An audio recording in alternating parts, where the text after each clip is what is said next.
आज हम पढ़ेंगे द्विकर्ण निकाय का द्रव्यमान केंद्र। ठीक है, तो सबसे पहले तो द्रव्यमान केंद्र क्या होता है यह जान लेते हैं। किसी निकाय का द्रव्यमान केंद्र वह बिंदु होता है जिस पर उस निकाय का संपूर्ण द्रव्यमान को केंद्रित माना जा सकता है। ठीक है, और द्विकर्ण निकाय क्या होता है? जो एक दूसरे के बहुत पास पास होते हैं और एक दूसरे पर प्रभाव डालते हैं। ठीक है, तो दो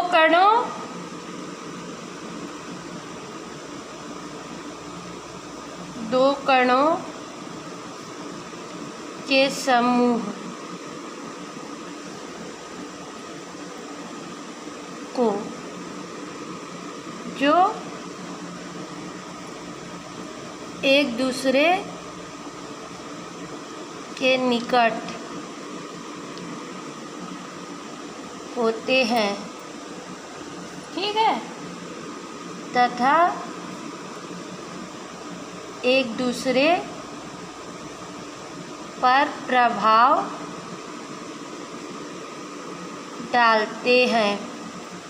ठीक है, कणों का समूह जो एक दूसरे के निकट होते हैं और प्रभाव डालते हैं, इसे क्या कहते हैं? द्विकर्ण निकाय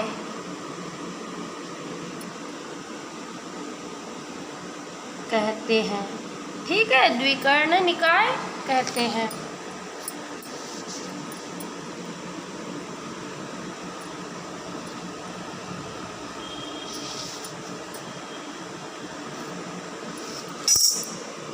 मान लो ये x,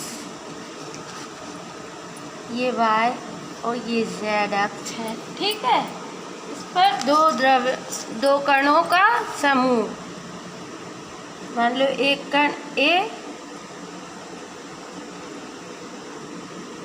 और एक कण B, A जिसका द्रव्यमान m1 और ये B जिसका द्रव्यमान m2 है ना। मूल बिंदु O,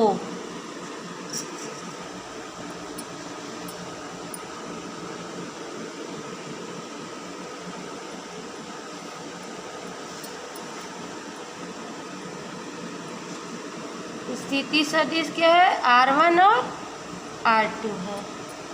ठीक है,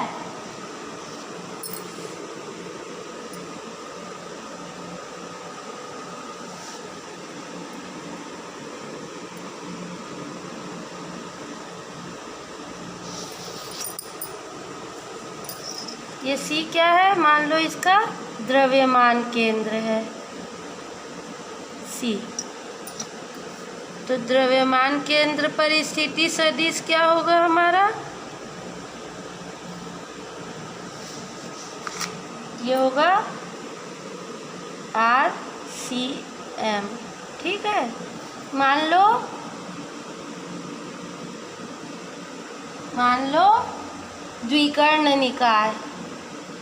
द्विकर्ण निकाय M1 और M2 द्रव्यमान के दो कण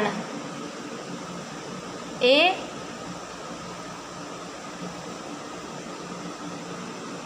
और B है। ठीक है, A और B दो कण है ना। मूल बिंदु के सापेक्ष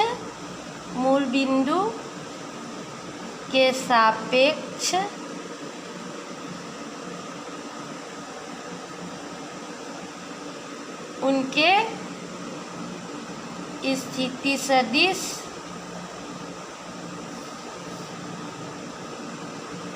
R1 और R2 है। ठीक है,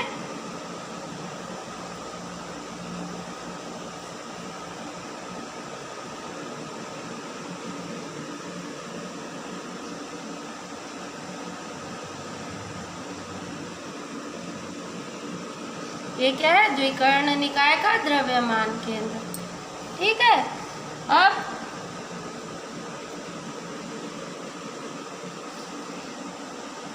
तब द्रव्यमान केंद्र C पर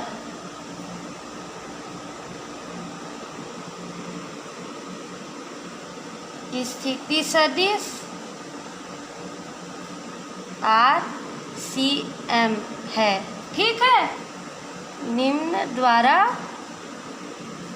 व्यक्त किया जाता है।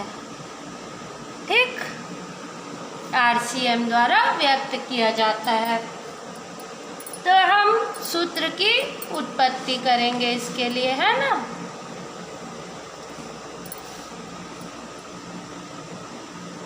सूत्र की व्युत्पत्ति।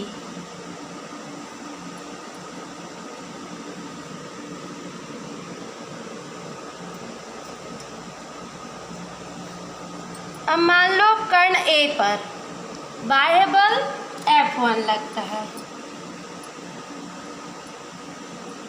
कण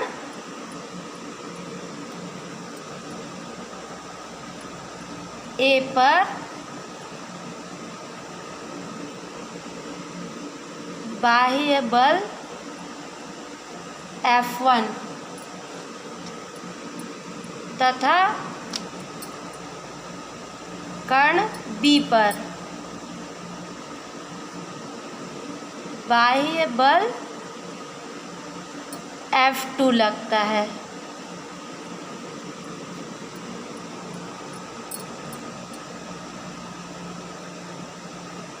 बाह्य बल F1 और F2 लगाया जाता है।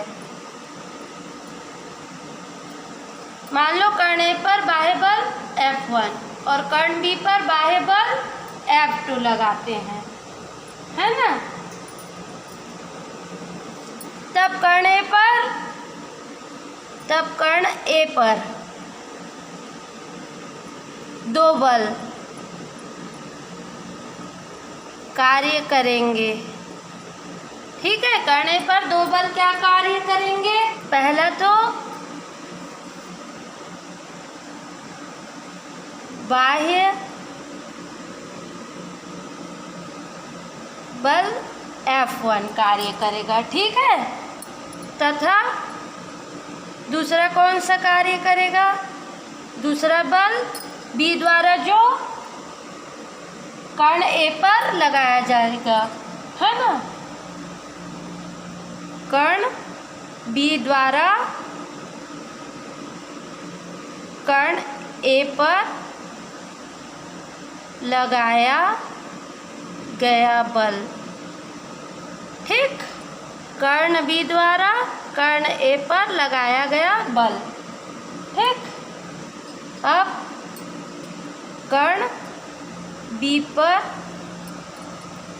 कार्य करने वाले दो बल क्या होंगे? पहला तो होगा बाह्य बल F2, ठीक,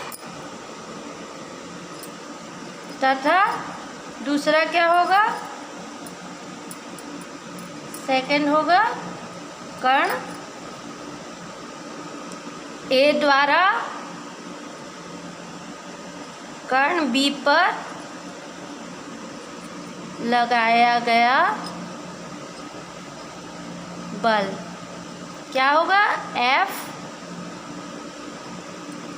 F21। अतः कण A पर कार्य करने वाला कुल बल क्या होगा?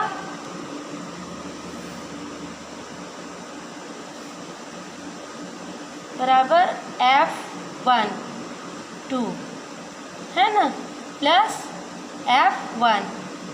ठीक, कण A पर कार्य करने वाला कुल बल क्या होगा? F12 प्लस F1, B द्वारा A पर लगाया गया बल और बाह्य बल। इसी प्रकार कण B पर कार्य करने वाला कुल बल क्या होगा? F21 सदिश F21 बटा सदिश F2। ठीक।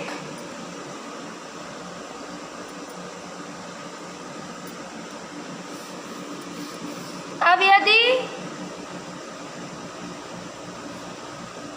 कण A और B के वेग V1 और V2 है, ठीक है,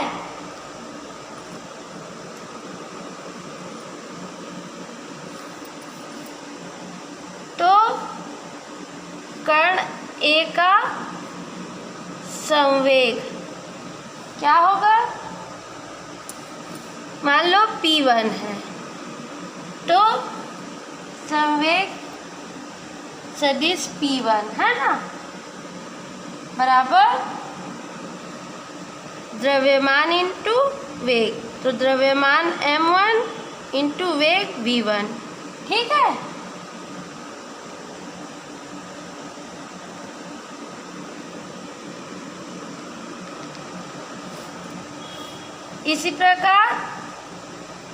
इसी प्रकार कण B का संवेग P2 equal to m2 v2 सदिश v2। ठीक। अब गति के दूसरे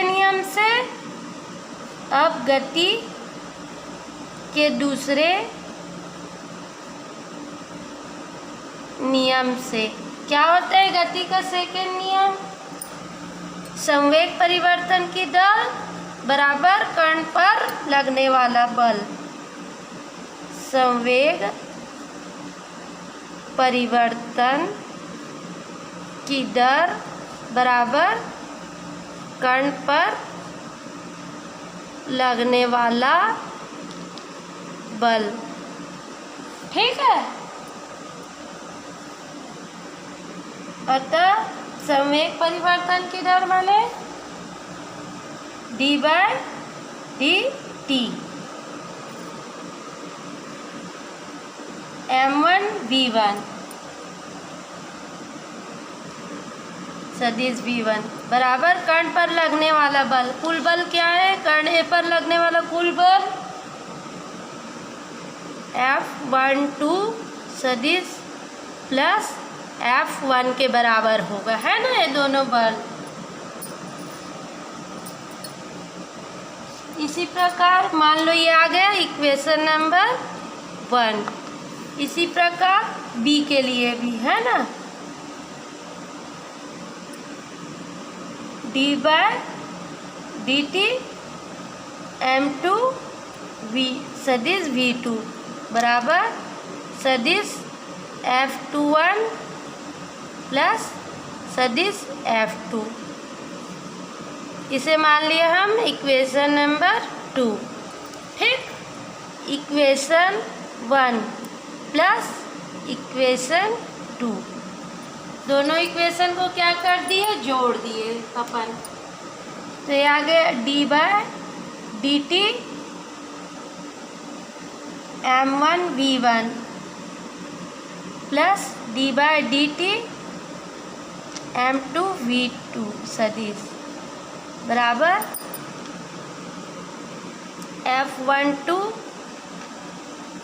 प्लस F1। ठीक। प्लस F21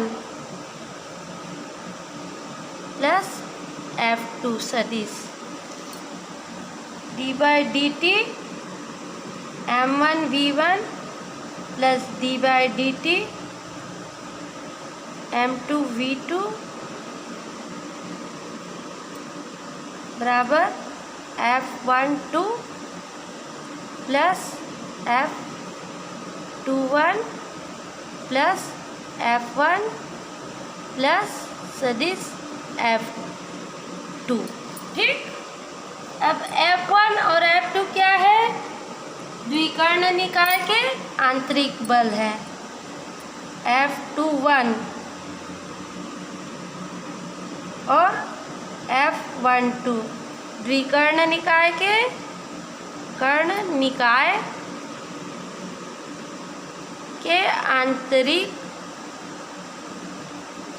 बल हैं। ठीक है, द्विकर्ण निकाय के क्या है? F21 और F12 द्विकर्ण निकाय के आंतरिक बल है। तो गति के तीसरे नियम से, अतः गति के तीसरे नियम से क्या होता है? गति का तीसरा नियम, प्रत्येक क्रिया के विपरीत प्रतिक्रिया होती है ना। तो F12 बराबर F-2 1। ठीक है, गति का तीसरा नियम यही है ना, प्रत्येक क्रिया के विपरीत और बराबर प्रतिक्रिया होती है ना। तो यहाँ से हो गया सदिश F12 प्लस सदिश F21 बराबर 0। ठीक, अब इसका मान इक्वेशन, इसे हम क्या दे देंगे? Equation number 3। ठीक, इक्वेशन 3 में रखने पर, ठीक, तो ये आ गया d/dt m1v1 plus d/dt m2v2 बराबर F1 F2 की जगह आ गए 0 प्लस F1 प्लस F2 सदिश। ठीक है, ठीक, अब आर इसको क्या लिख सकते हैं? d/dt m1v1 प्लस m2v2 सदिश बराबर F1 प्लस सदिश F2। ठीक, अब F1 और F2 क्या है? द्विकर्ण निकाय पर कार्य करने वाला बाह्य बल है, जहाँ F1 प्लस F2 बराबर F।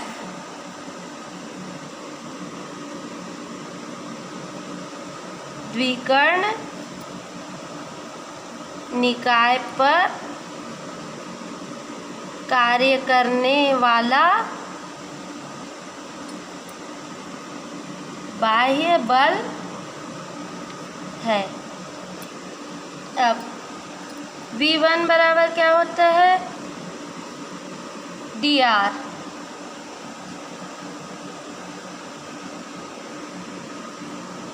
बटा dt। ठीक है, और V2 बराबर dr2/dt। अब इसका मान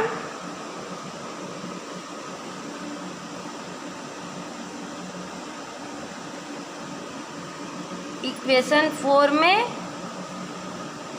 मान रखने पर हमको पता है ना, V1 बराबर dr1/dt और V2 बराबर dr2/dt होता है ना।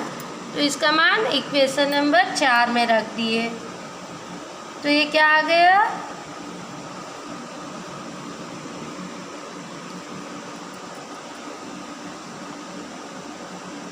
सदिश F बराबर, इसकी जगह सदिश F है ना, बराबर d/dt। ठीक, M1,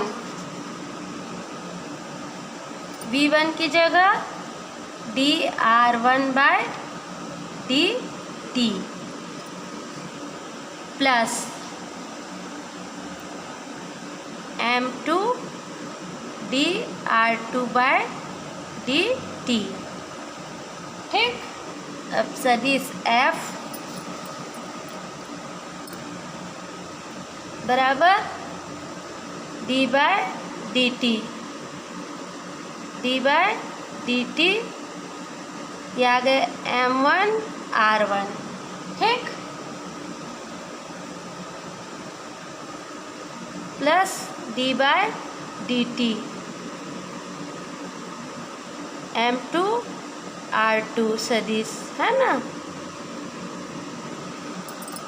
ठीक,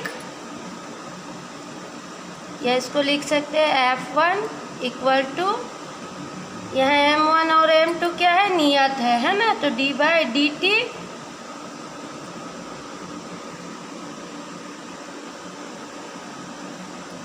d/dt M1 R1 सदिश प्लस M2 F1 बराबर d/dt M1 प्लस M2 का ऊपर नीचे गुणा कर दिए। ठीक है, तो d/dt M1 R1 plus M2 R2 bracket बंद अपॉन M1 प्लस M2। अब यदि बल F, ठीक है,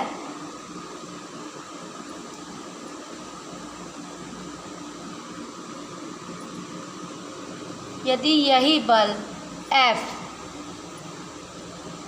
M1 प्लस M2 द्रव्यमान के कण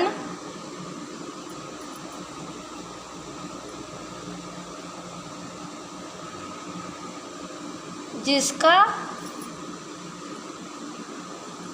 स्थिति निर्देशांक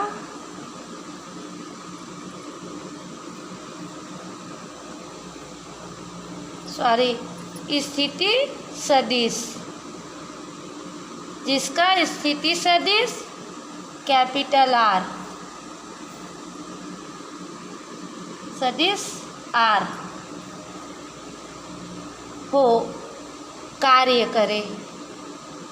ठीक है, तो F सदिश F बराबर M1 प्लस M2। ठीक,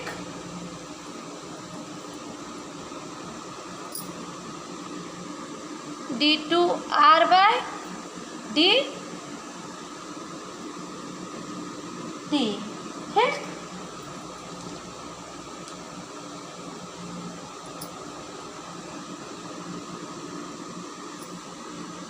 अब इसलिए बल F बराबर क्या होता है, हमको पता है, द्रव्यमान गुणित त्वरण, और त्वरण A बराबर क्या होता है,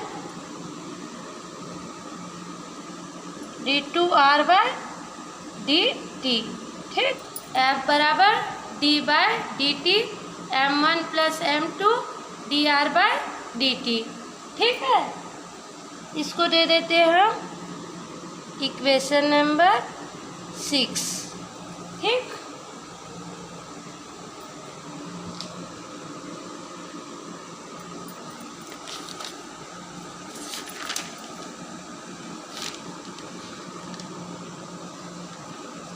और इसे क्या दे देते हैं अपन, इक्वेशन नंबर 5। ठीक है,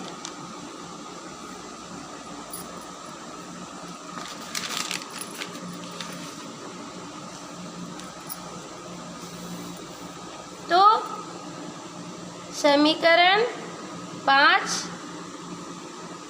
और समीकरण 6 की तुलना करने पर, ठीक है,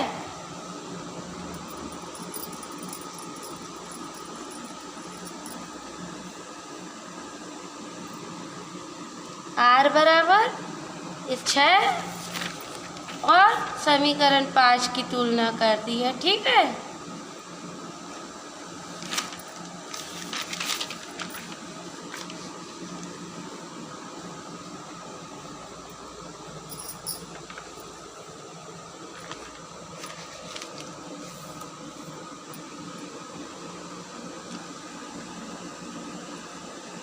तो ये आ गया M1R1 सदिश प्लस M2R2 सदिश अपॉन M1 प्लस M2।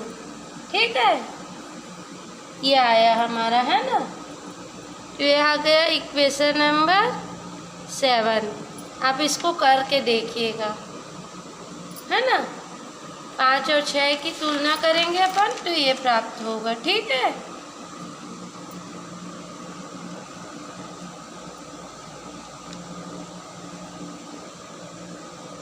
यहाँ ये 1 नहीं आएगा, F लिए ना अपन।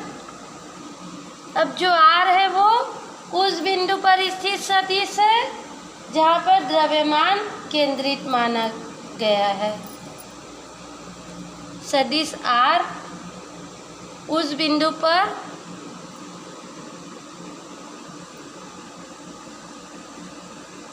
स्थित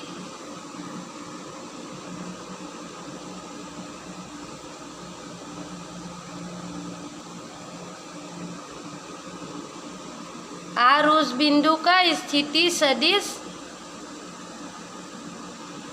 है जहाँ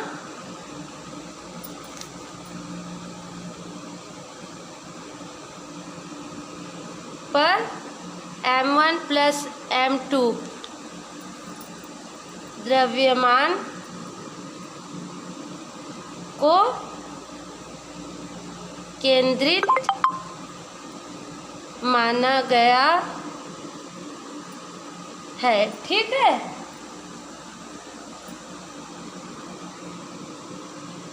करता है। अतः यह समीकरण द्विकर्ण निकाय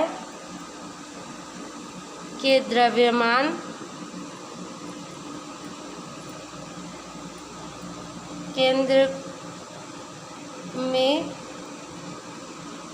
केंद्र के स्थिति सदिश को प्रदर्शित करता है। ठीक है,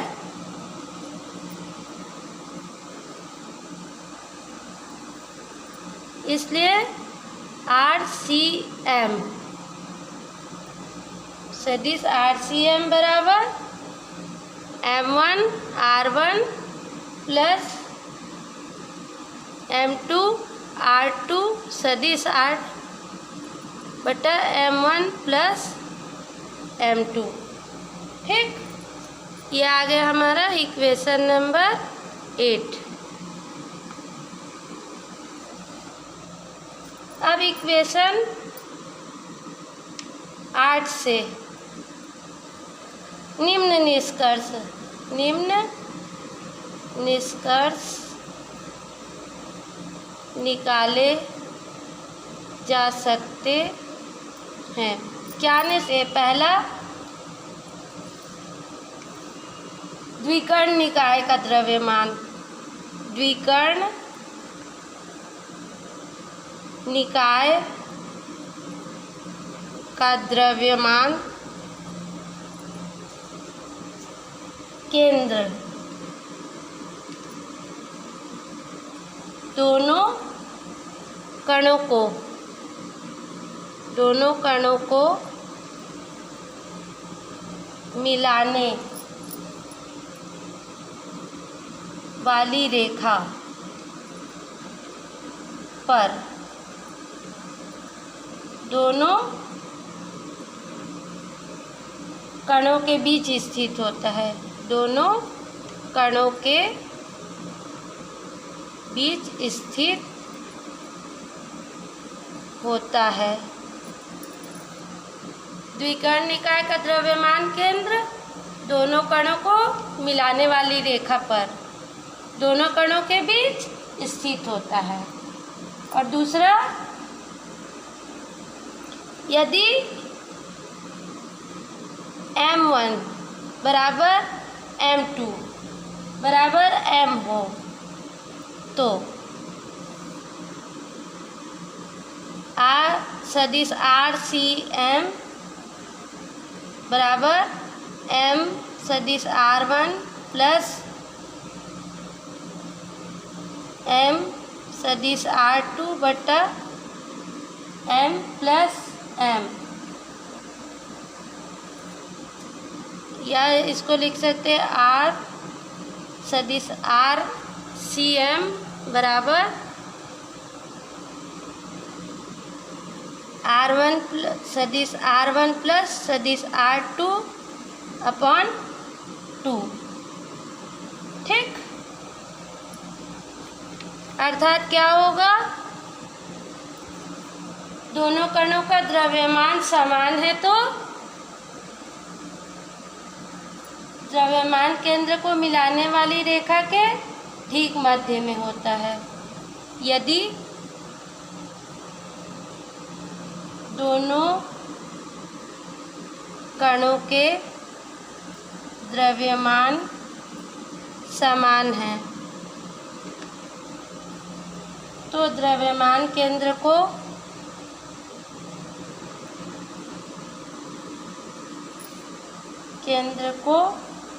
उनको मिलाने वाली रेखा के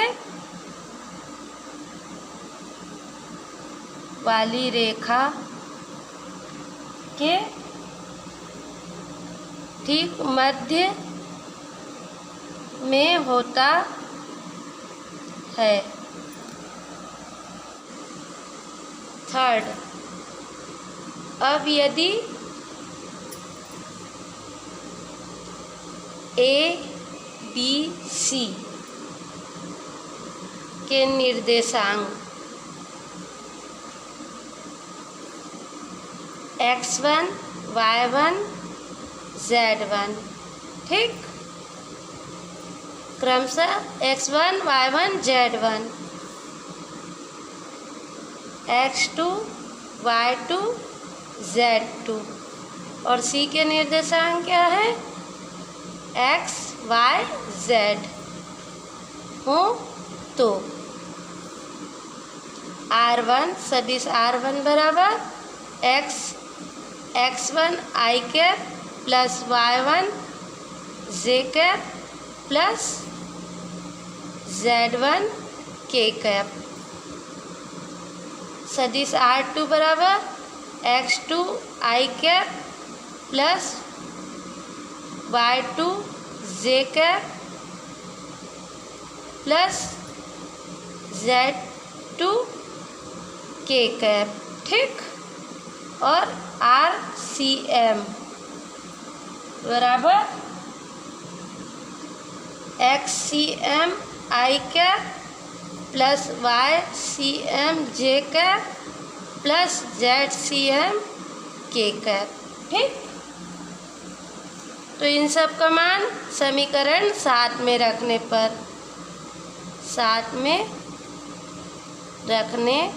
पर ठीक है, ये आ जाएगा XCM I cap plus YCM J cap plus ZCM K cap बराबर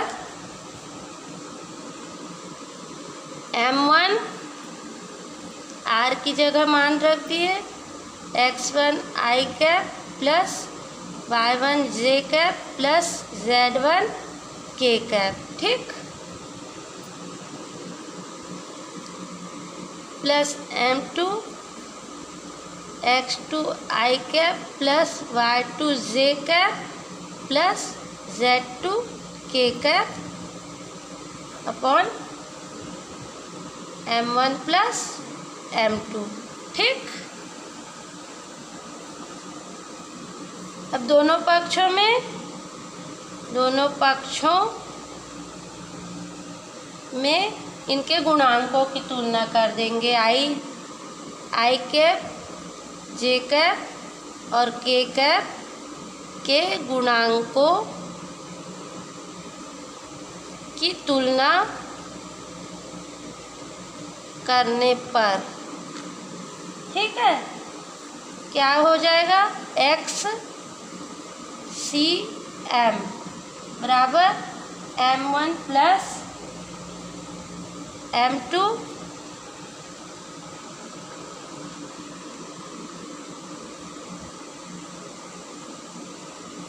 M1 x1 plus M2 x2 upon M1 plus M2, ठीक। और y सी एम बराबर M1 y1 plus M2 y2 upon M1 plus M2, ठीक। और z C M बराबर M1 z1 plus M2 z2 upon M1 plus M2, ठीक।